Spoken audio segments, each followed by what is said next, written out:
Hi everyone, it's Erin, and today I'm trying to replicate this super cute piece of concept art by Mary Blair that she made for Disney's 1953's Peter Pan. I'm using yellow, cyan, ultramarine, primary magenta, black, and I have 3 different kinds of white here. I'm only using one of them. Can you guess which one? No, I'll explain what's going on with the whites. And and I've got a couple of different brushes, flat heads, some round heads, and some fancy rings that are perfect for the mood of today's piece. Starting off making a sky blue. So a sky blue is usually made with a little bit more cyan than ultramarine blue. I like using both, but yeah, it's definitely leans more towards a blue-green and lots of white. And as far as the white goes, I'm using primary white. The difference between primary white, titanium white, and China white or Chinese white is a little bit less opaque. Titanium white is very opaque. And then primary is in the middle. So I like to use primary when I'm mixing a lot of colors. I like to use titanium when I'm going straight up white. And I like to use Chinese white when I want a little bit of a sort of the background to show through slightly, if that makes sense. And mixed in quite a bit of water so that I can smooth the paint across the background here. And as you notice with most of these pieces of concept art, you do the entire background first and then paint over top of it. And that's just, it gives you a more even background, although in this case, the background is really tonal. There's lots of different blues happening or different mixtures of the same 4 colors, which is ultramarine, cyan, white, and black. Starting with the sky at the top and then a little bit of the bottom part because there is an area of the ocean in this scene that has sunlight hitting it. So it's a little bit brighter and that's where the mermaids are sitting. So it's a great way to draw the eye to the mermaids and give them this sort of special vignette within the ocean. And so I didn't have to rush things because I'm not blending. So it was okay that the background dried while I was mixing that darker blue paint. If I had wanted them to blend, I would have mixed both those colors and had them ready to go to blend them out. But this is not a gradient. This is more of, this is colors being blocked in. Now I am doing this video not as sped up is what I usually do, and that's I had a few requests. Oh, crumbs! There's so many crumbs in this painting. I don't know where they came from. I wasn't eating, I swear. But somebody or a few people have actually asked me to slow down my videos, so it is sped up, but not as much. And that's why it's so long.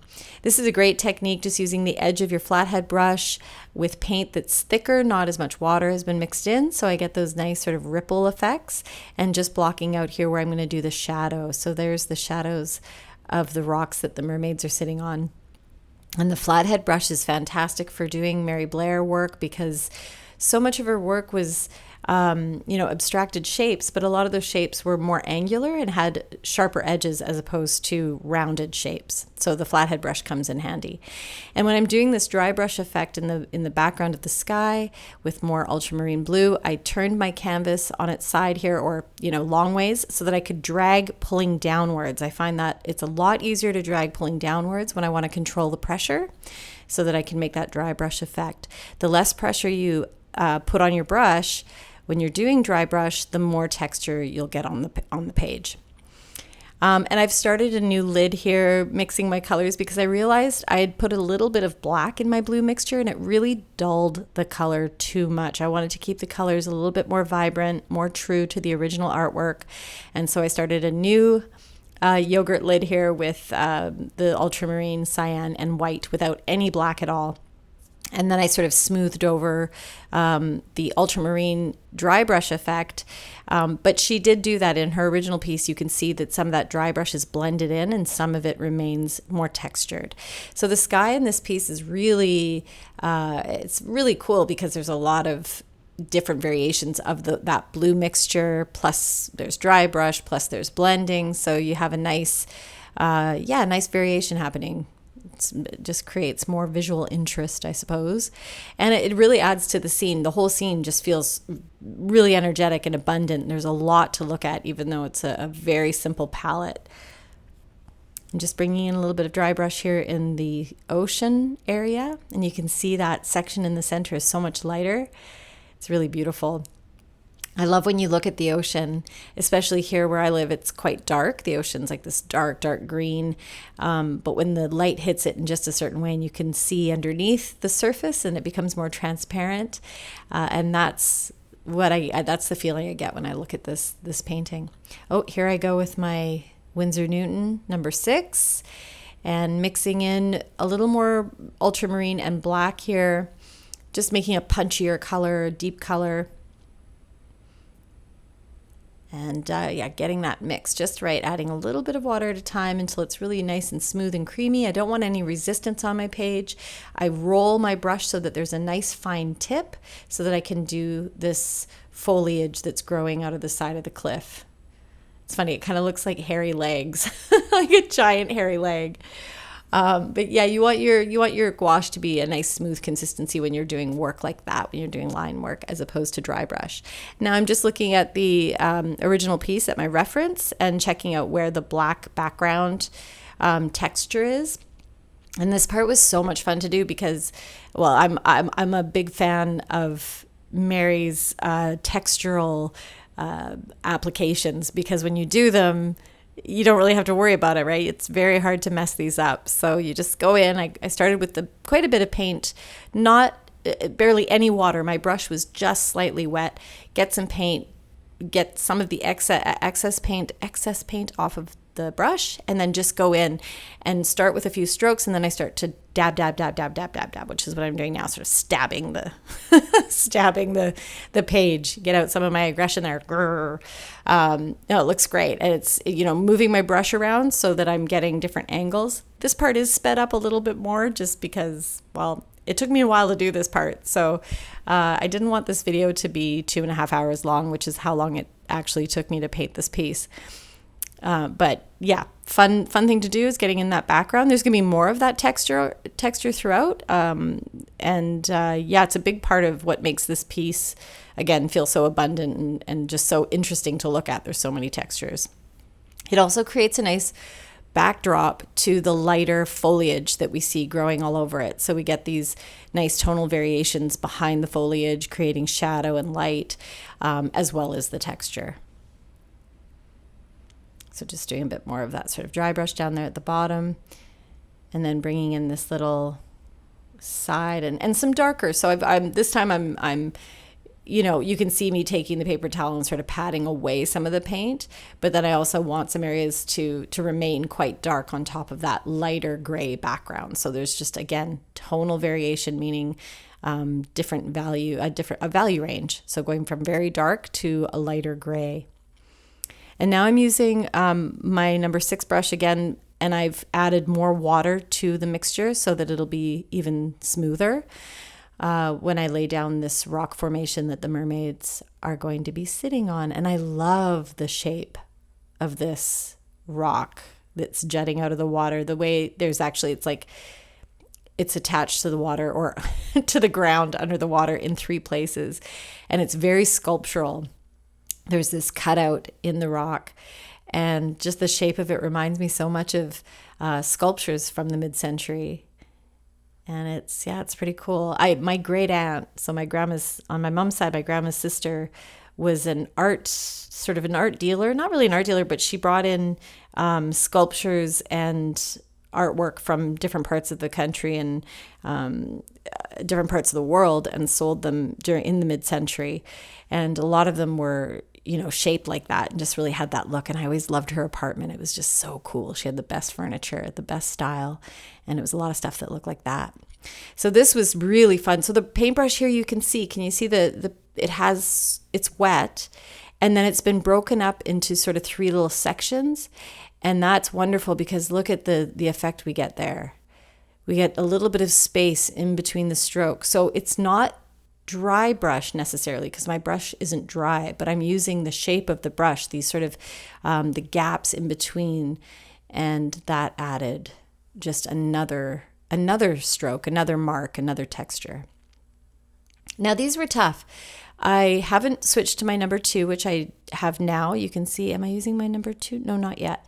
No, I'm still using the 6. Now I'm using the 2. I rushed it and I went with the 6 and I felt like, oh, those strokes are too wide. But I actually like the way they look. So it very often while I'm painting one of these, I'll be hard on myself, but then after I'll be like, oh, it's fine. It didn't need to be exactly like the original piece. It didn't need to be super thin or precise.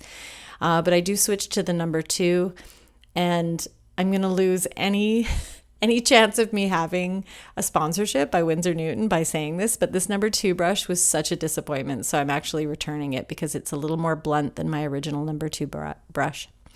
But it still worked okay. I've got this plant formation that I made. It was a little stiff. I was a little bit nervous when I painted it, so it wasn't as smooth as this one.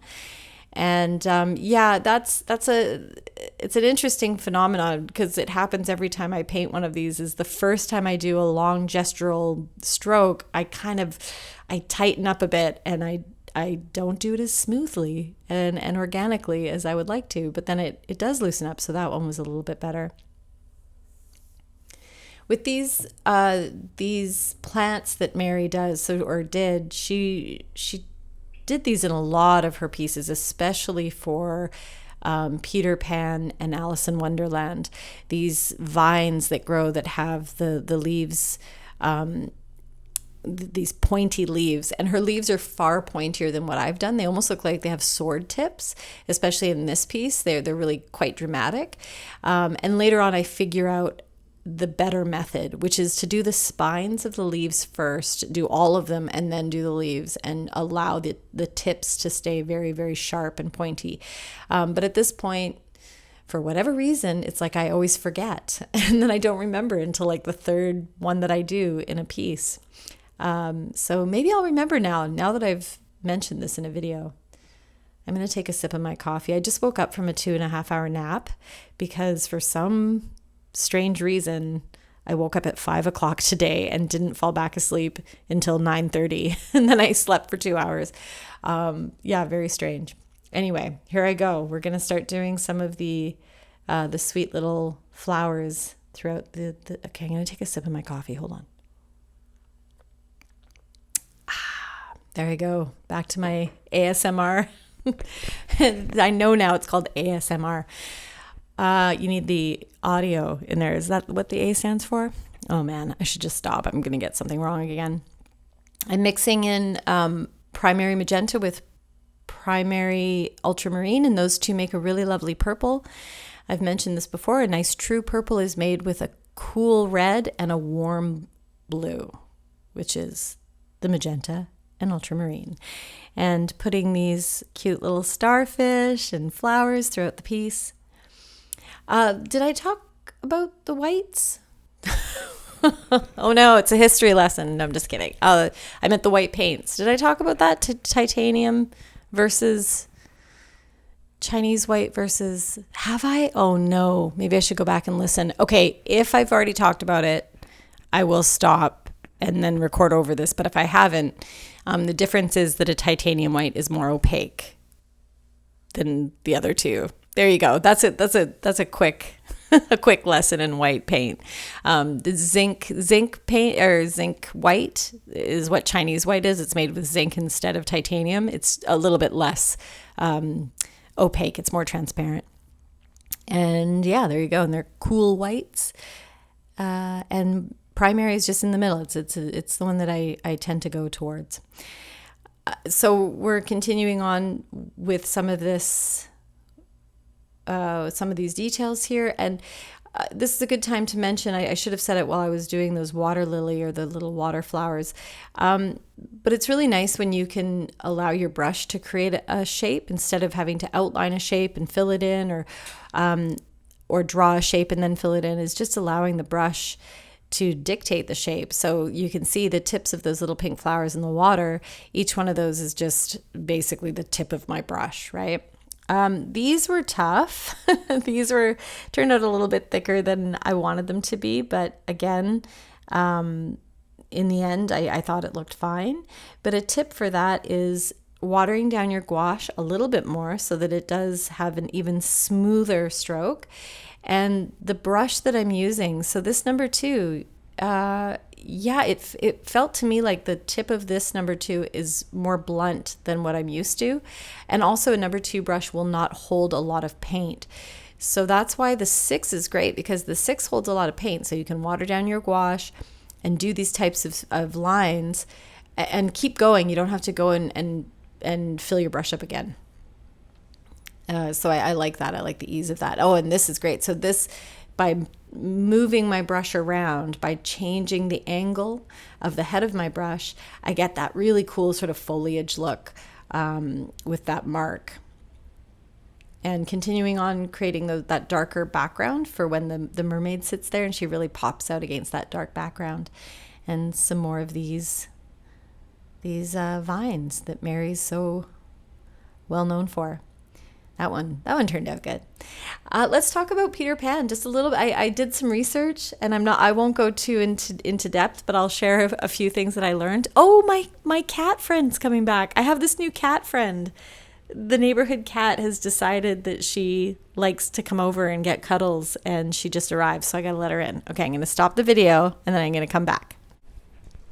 Okay, I have a cat friend. She's here. Maybe she'll meow for me. She was just meowing, and we missed it. But anyway, it's so nice. She comes and visits like every day now, and then she leaves when she's done with her cuddles. I don't have to feed her. I don't have to worry about her litter box. And it's taken her about a year to get comfortable with me. But anyway, back to the video. What was I saying? I was talking about this foliage, and this is when I start to figure it out. Oh yeah, I was going to give you some Peter Pan facts. So the facts that I liked were from the original story, the very first story that Peter Pan ever appeared in, before it became a play, and then it was adapted into a book, and then it became a movie in 1953. But originally, Peter Pan was actually a little white bird, and it's kind of a sad story. I mean, it's about this little bird that flies away, and then when it comes back, it sees its mother with another baby, and it gets jealous or something. It's strange, but then the play is slightly different. Peter Pan is a little boy. And I didn't realize this, but Peter Pan was supposed to be like 12 years old because he has his baby teeth. So it's alluded to that he's around 12 years old. And as it turns out, Wendy wasn't his first love. He actually had a romantic relationship with this other little girl that was part of like the Lost Boys. She was a lost girl, but she missed her mom, so she went back to her real life. So yeah, Peter Pan was quite the Casanova at a young age. The other fun fact, which is maybe not fun, kind of dark, but originally in this story, the kids, they flew, but they didn't need fairy dust. So kids in real life thought that they could fly, and they were like jumping off roofs and out of windows and stuff. I don't know if there were any casualties, but the writer decided that he should add in some fairy dust to make it seem like you needed fairy dust to fly. So there you go. Anyway, Walt Disney saw the movie when he was 10, or saw the play when he was 10. So it stuck with him, and eventually, when he grew up, he made Peter Pan. And Mary Blair did almost all of the concept art. And some of the artists that worked on the movie, on the animation, said that she was really the whimsy that was what came out through Peter Pan, as well as Cinderella and Alice in Wonderland. They said before her, Disney was about magic and awe, but there was no whimsy. She brought the whimsy with her, strange colors and cute characters and abstracted shapes and mid-century style. Very cool. And here we are with the little mermaids. So cute. I love this. I've been waiting to do this for a while, and I actually painted this on International Women's Day, which was perfect. That was last week. And I look at this and I think of my mom and my aunt and my cousin, these 3 women in my life. But then I also think about my friend group, and there's quite a few of us, but there's 3 core ladies that have been hanging out together for many, many years. So I'm going to dedicate this to Calla and Kathy and Jen, my 3 ladies. A lot of fun to paint these little mermaids. Love the shapes, the shape of the arms especially, because they've got these sort of rounded arms, which is adorable and makes me feel a little bit better about my slightly rounding arms. Putting in the shadow, which I'd forgot. So it's a good thing I messed up the tail. I had to fix the tail, and I realized, I forgot the little shadow inside the rock formation. So added that. And then we get to do her hair, which is a lot of fun. So I'm just adding more of the ultramarine blue with some white and primary magenta, and starting with those great bangs, those big sort of swoopy bangs. I think those bangs remind me of Peanuts. Like I think of, what was her name? Man, it's been so long. Not Lucy, but the other one, Peppermint Patty. Yeah. Whoa, flashback. And speaking of peppermint, the Green Mermaid. This one, the Green Mermaid's my personal favorite. Not only because I love the color, but also has that darker backdrop, so she really stands out. And then her hair was a lot of fun to do. This big blonde ponytail, cute pony, nice bangs, great hair goals. Yeah. I don't know what else to say. I feel like these videos just seem to get longer and longer when really my goal is to make them shorter and shorter. And in fact, that's bringing me to my last point. Oh, I really slowed it down for the face, so you can watch me do the face there. I will be, I think, for the next several videos, doing really short videos and really easy pieces to follow along with, so that all you need are the primary colors plus black and white, and just about an hour or two to do a piece. So the videos coming up will be shorter, just the next few. And last but not least, I'm going to put in the moon, and today, or yesterday I think it was, is the full moon. So we have a full moon in Cancer, perfect for this watery scene. And there we have it. Right on. Thank you so much for watching. If you made it all the way to the end, I appreciate it diving in there. Have a great day. See you soon.